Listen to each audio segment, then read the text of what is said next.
Hey friends, this is Cam with the Render Podcast. I'm so excited to go through an episode with y'all all about end of year planning. Man, this episode was fun to go through because we do this once a year.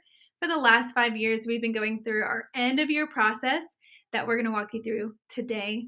If you are new to this process of going through end of year plans and you are not a student of Rental Biz Academy, go ahead and check the link in our bio. We're offering a free template and guide of how we do this process. And so you're going to see in real time what we do for our business this year. These are fresh documents that we just tweaked and updated for this next year. And we'd love for you to join in this process of planning for the end of the year and for 2022 of next year.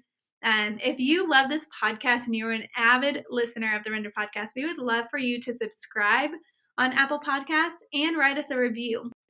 Apple Podcasts just recently did an update, and so there's no longer a subscribe button at the top, but there's a little plus sign at the top. So click that, and then you will see our episode every week and get notified about it. And then there is a little place where you can write a review and share what you love about this podcast with other people looking at it as well. So I hope you enjoyed today's episode all about end of year planning. Hey there, friends! I'm so excited to get into another episode all about end of year planning. And if you know us or if you've been around for a minute, you know that we love to plan ahead. You know that we love to have plans. We love to have systems and processes in place. And I've taught you guys that over and over. And so we're going to get into how do we plan ahead for the next year. And I'm going to walk you through our process. And we do this every single year. We started doing this process back in, probably 2018, maybe even 2017. Yeah, maybe it was 2017, but we started doing this process internally as a team. And before it was really just me. And then I started bringing in my team members and we started doing this every year.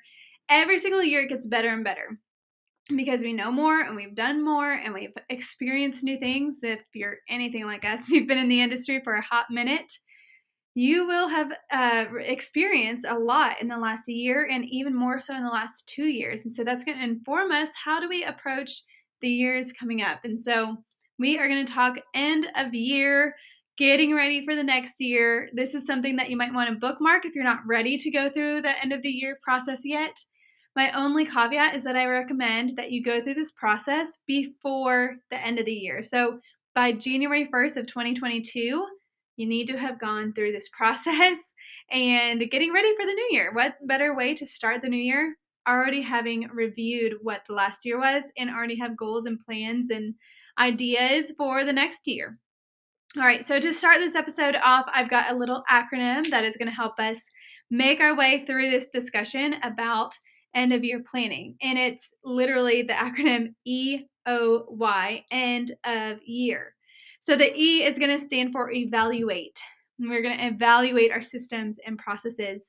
O for end of year is going to represent offerings. We're going to look at what you offer and determine what makes sense moving forward for your company.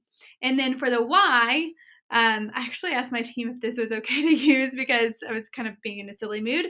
And they voted yes. And so Y is our yay or nay. So we're going to look at what we did well this past year. We're going to celebrate those wins. And then we're going to overcome some obstacles for that nay. And so end of year, EOY, evaluate offerings, yay and nay. So let's get into it. I'm going to break down each of these parts and what you need to do to go through these. So the very first one was evaluate. We are evaluating your systems and your processes. Now, if you know us, like I said, we have lots of systems and lots of processes to make sure that this business is a well-running machine and it's well-oiled and it's maintained and taken care of. And so we do that through systems and processes. Everyone knows the standard of how things should be done. And then, of course, we like to reach past that and overcome and really wow our customers. But that starts with what we call an SOP. SOP is a standard operating procedure. It's the how and the what, the step-by-step process of how you do what you do. So we have SOPs for every single part of this business. We have SOPs on how to produce a podcast episode, what we're doing right here, right now.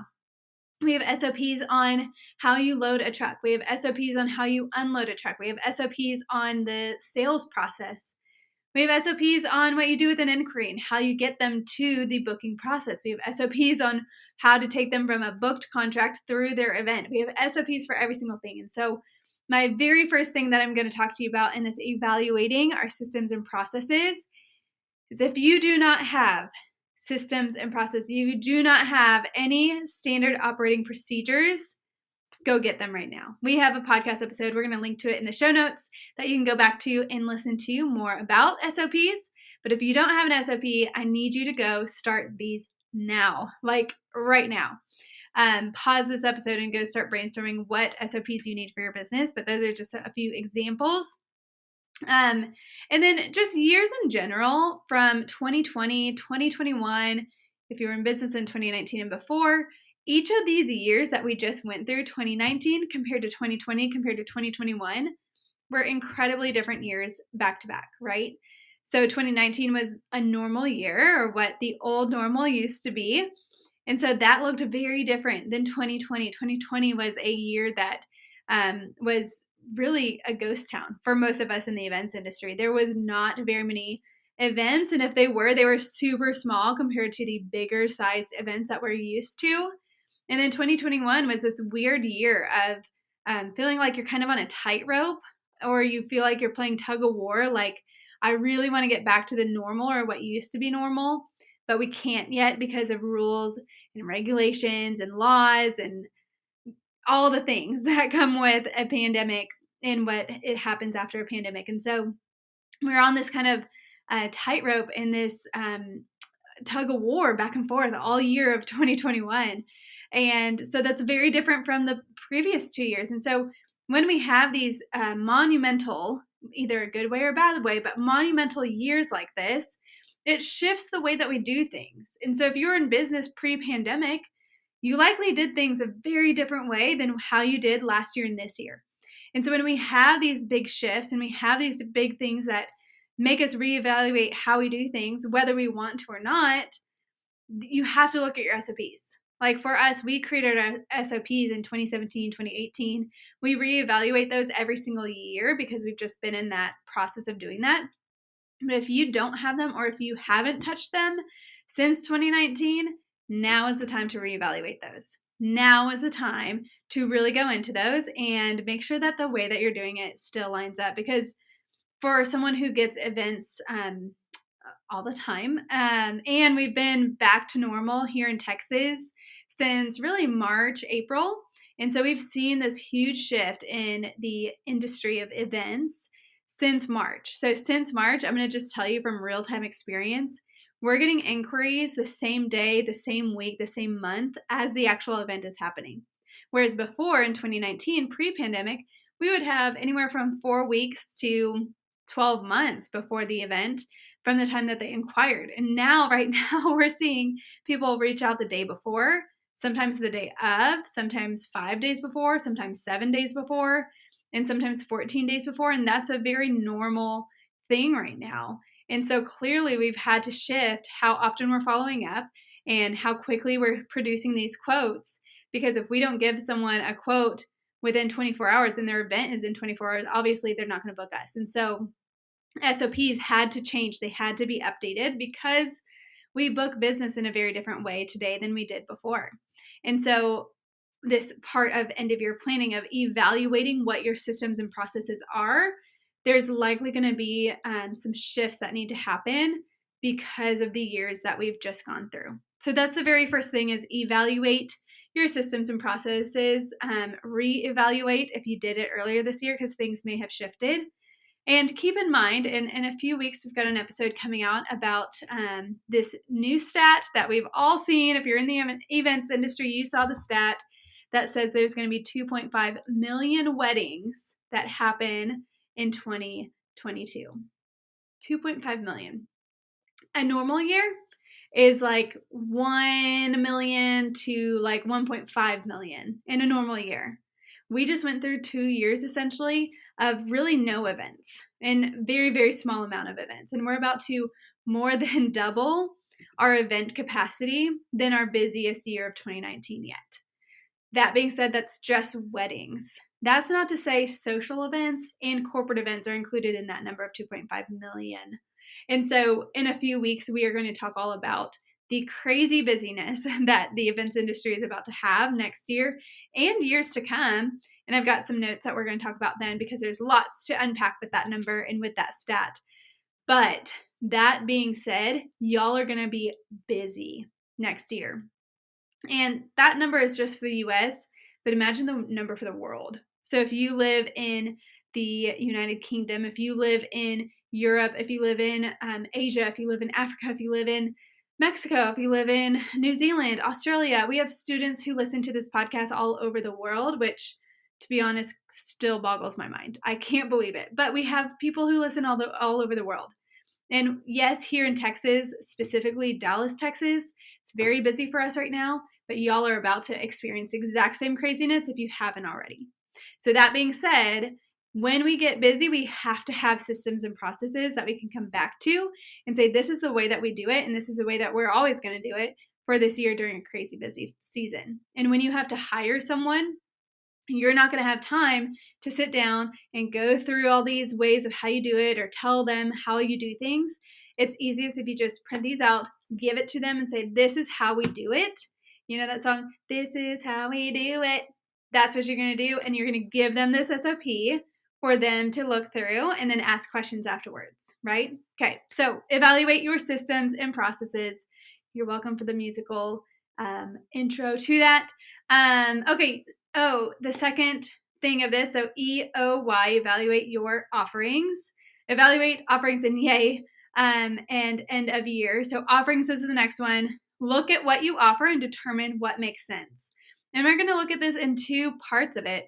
So did you offer things? I want you to ask yourself these 3 questions or so. Really 2 questions.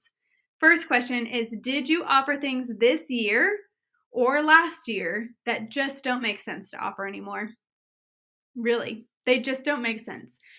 2 ways that you're going to determine this. One is just thinking back over the year, like what did we do that did not make sense and doesn't make sense to offer any longer. And then the second way is to pull reports. So if you have a software that you book all of your business through, pulling those reports to see what the revenue is and what things are booking more than others and what services are booking more than others. That's going to be really the best data you can pull. We use Goodshuffle Pro. They have incredible reporting. I also know that RW Elephant has incredible reporting, Tap Goods. Gosh, there's so many different softwares, and I encourage you to have one if you don't already have one.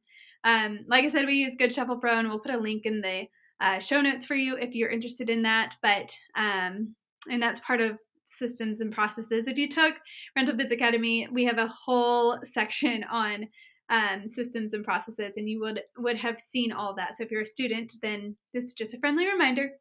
But the first question you're asking yourself is, did you offer things, whether that's services or products, this year that doesn't make sense to go into next year? The second question is, did you have things that your customers are always asking for and you just don't have it and you have to say no, or you have to go sub-rent that item? Those are the 2 biggest things that we're going to talk about here in the offerings part of what you offer and determining what makes sense to continue to offer. Because if you have someone asking for you something over and over and over and they end up not booking you because you don't have that piece, then you're losing out on business. And same thing if people are not booking something because they just don't like it, then it doesn't make sense to keep that in your inventory, right? And so you're going to ask these questions, you're going to pull these reports that really will tell you the data and what you need to know to be able to do that. The other thing that we're going to talk about in offerings is, where do you keep a list of the random things and the random ideas that you have throughout the year for your offerings? If you're anything like me, in the middle of the night or in the middle of a car drive or singing in the shower or anything that you're doing in your mundane life, things that you just normally do, are there things that you think of, like I do, that you want to offer in your business? Like the other day I had a grand idea for an inventory item, and instead of just thinking about it and letting that thought pass by and not be able to follow through on that, I quickly jotted it down. For me, I keep all those ideas in Slack. I have my own personal channel for myself in Slack. Slack is a communication channel for your entire team. And so we have sectioned conversations that are topical, and then we have private conversations as well internally with either groups of people or individually direct messaging between our team. And so you also have a section that is dedicated to just you. And so it's kind of like a personal notes section on your phone. And so I have one of those for myself. You can also create channels for just yourself to see as well. And so that's where I keep mine. If you have a notes section on your phone, that's another great option. Google Docs is a great place to put it, but choose somewhere for you to keep all of the ideas that you have throughout the year, and then pull it out a couple times a year, especially at the end of the year when you're planning for the next. And you want to go through that list and say, I had a crazy idea about having a double door grand entrance for my business. Well, did anyone ask about that this year? Do we have any interest in that? And then you can evaluate if you want to do that or not. But keep a running list somewhere that you easily can access on your phone or on the computer or on the go, that you can write those things down and then come back to that at the end of the year to see if there's anything that you want to explore for the next year. And then keep track. So your offerings are really important because it directly is tied to the revenue that you bring into your business. And so you want to keep track of all those numbers because it's going to inform you on what to do next year and what goals to set for your sales team, what goals to set for your inventory, and things like that. So keep track of all your numbers. You should, if you have a software, like I said, Goodshuffle, RW Elephant, Tap Goods, any software for rental companies, they should have reporting and tracking on all of your numbers. And different softwares, I've used all three of those. Different softwares have a different way that they report those things, but generally you can find the same information across the board. Just it might be calculated a little bit differently, or you can find it in a different way. So a couple things that you for sure want to track is per item. You want to know how much money that piece has made you over the course of the year and over the course of its lifetime with you. So if you've had a piece for 4 years, how much money has it made you to date? How much money did it make you this year, last year, the year before, and the year before? So you can compare year over year. Is this piece renting less than it did last year and the year before and the year before? Or is it renting more? And how much by each year is it renting? So that's really important to track because it'll inform you, do I keep this piece? Do I get rid of this piece? Do I buy more of this piece? Do I scale down in the quantity that I have? Those are all really good things to know. If you don't have something to track it by, then it's going to be really hard to do that. Or if you have to do it manually, that's incredibly hard. It will be a long waste of your time to just do it manually. So highly recommend a software if you don't have one already. The other things that you want to track is overall as a brand, what types of inventory are renting more. So are backdrops renting more than all of your bars, or all of your bars tracking more than all of your sofas? And so that's going to be really important to track as well.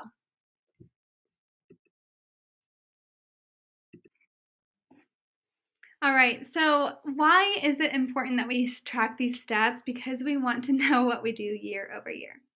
All right, let's get into the last part of this, which is our yay or nay of our EOY. So we went through evaluate, we went through offerings, and now we're going through yay or nay. So we're going to celebrate our wins and overcome obstacles. One of our biggest core values that we hold tight to, and we honestly do this every single week in our team meeting, is that we choose to celebrate wins. So if you remember back from episode, I think it was 6 or 7, we had an episode all about we choose joy, which is one of our favorite core values. And I'm going to read you the core value and how we put this into practice on a weekly basis, but also on an end of the year basis. So here's the core value. We choose joy every freaking day. We choose a positive outlook. We choose to ground ourselves in gratitude and celebrate wins. We want to work in an environment with amazing energy, the kind you can feel when you walk through the door. So how do we do that? We celebrate wins every week in our team meeting. We literally go around in a circle, whoever's in the team meeting that day, and we say one thing that we're grateful for. And then we also say a thing that we want to celebrate in our position. And so that could be bulk recording podcast episodes for the next month, or it could be a really great stat on our marketing stats, or it could be booking a really big client, or just the fact that events are coming back again. So those are things that we celebrate here in our positions, and we like to celebrate specific things as well. And then we cheer each other on through that and encourage each other. And so I'm going to ask you to do this on a larger scale for the end of the year. So you're going to look back over your entire year and celebrate the wins that were really important to your company. And so it could have been buying a product that you really wanted to buy for years and you finally were able to buy it. Or it could be that you launched your business this year finally, that you've been dreaming and planning for, and you finally said yes to doing it. It could be that you've always wanted to buy Rental Biz Academy and you decided to buy it this year. Congratulations. It could be so many different things in your business. It could be hitting a sales goal one month and being really proud of that. It could be hitting a sales goal for the entire year. It could be so many different things, but you want to celebrate the big wins and the little wins that you had throughout the year in your company as just really a whole. Why do you do this first? And it's very important because you'd want to do this first because it's so easy to focus on the negatives, so easy to gravitate towards what didn't go right. And that's kind of our natural thing as human beings, is to gravitate towards kind of the not so great things. So we want to celebrate first. And it's so easy to do that if you're in the mindset of doing that, and if it's one of your core values. I also want you to expand on why that thing went so well, or why that's such a big win for you, and how you got that to be a win. How did you get to that sales month of exceeding your sales goal? How did you get to buy that product? Why did that happen? Because if something goes really well and you know why it went so well, you can start to do that and replicate that with other things similar to it. So if something went really, really great because of a plan to do it, that means it went so well because you have an SOP. And so if you have SOPs for that specific area, imagine if you had SOPs for other areas, and it makes those things become more big wins as well. So it's really important to understand why did it go so well. Now we're going to look at the nays. So what didn't go so well that could have gone better? It's realistic to go through these, but I really want you to make sure that you're not too hard on yourself. You want to be realistic. You want to be knowing of what went wrong, but I don't want you to beat yourself up about it. It's so easy to see that something didn't go right. Like, dang, I can't believe I did that. And I'm such a horrible person, or I'm such, I'm a bad business owner, whatever it is. But if you don't know what you did wrong, then it's hard to not do that again, right? So failures are also important because it informs you of how to overcome the next failure that you have. It's easy to see what I did wrong in the past and why it went that way, and then say, I'm not going to do it that way again. I'm going to do something better, right? So it's going to inform you of that so you don't make the same mistakes again. So then I want you to look again, why did it go wrong? What needs to happen so it doesn't do it again? So if you forget a product on a delivery, well, why did you forget it? Was it not written down? Was there not enough time to do it? Did you not have the right tools or knowledge in order to make sure that was a complete order? So understanding why, and then making sure that there's a plan to overcome that. So if you don't have enough time and that's why you forgot something, then perhaps moving forward, you just need to say, hey, I'm going to build in extra 15 minutes or an extra 30 minutes to each of these delivery times to make sure that doesn't happen again, right? Okay, so we just went through EOY. We are going to look at that again. So the first one was evaluate. Evaluate. Evaluate your systems and processes. O was offerings. Look at what you offer and determine if it makes sense to continue to offer those things. And then Y is the yay or nay. Celebrate your wins and overcome your obstacles in your business. Some additional things that I would recommend going through in this end of year process is to look at your overall business things. So things like accounting, or things like team culture, goals for this year, goals for 3 years, 5 years, 10 years down the road, and continue working on those things. And so you don't want to just stop here at evaluating and looking at your offerings and celebrating wins and wins and not wins, or obstacles in your business, but you also want to look at these other places that really impact your business as a whole as well. Couple things to think about before you start these meetings and before you start to go this process is determine who needs to be a part of these meetings. If you are a solopreneur, if you don't do this with a team or with other people on your team and you're doing everything on your own, bring someone else into this conversation to give you a different perspective. It's really great when you can bring in like a parent that knows about your business, or a friend, or a spouse, or someone who knows a little bit more about your business than just you.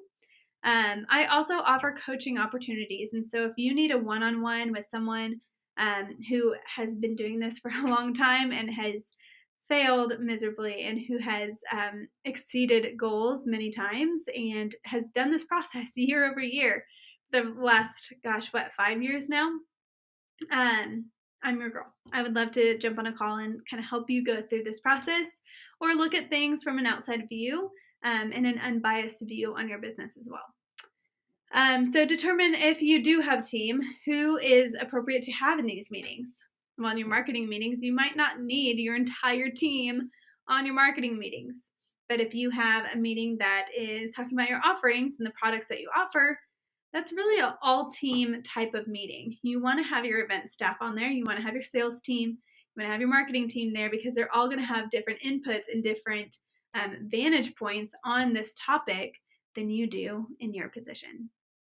I also want you to do this, and I mentioned this at the top of the episode, that you need to do this before the end of the year. Before January 1st of 2022, you need to have done this process, going through evaluating your business and looking at your offerings and going through your wins and looking at your accounting and looking at your team culture and your goals and all the things. And you need to do this before the end of the year. Now, I know that gives you only about a month and a half from the time that this episode goes out, but it is important to carve out that time. So if you have any questions or if you want a little bit of extra knowledge around this product or this process through end of year planning, you can sign up to take Biz Academy. That's a great place to start for your business, especially if you're newer to business, to really get some of these systems and processes that we've created over the years and be able to implement those for yourself. So thanks for listening to an episode of the Render Podcast, all about end of year planning. I'm your host, Cam, and I will see y'all next week. Bye, guys.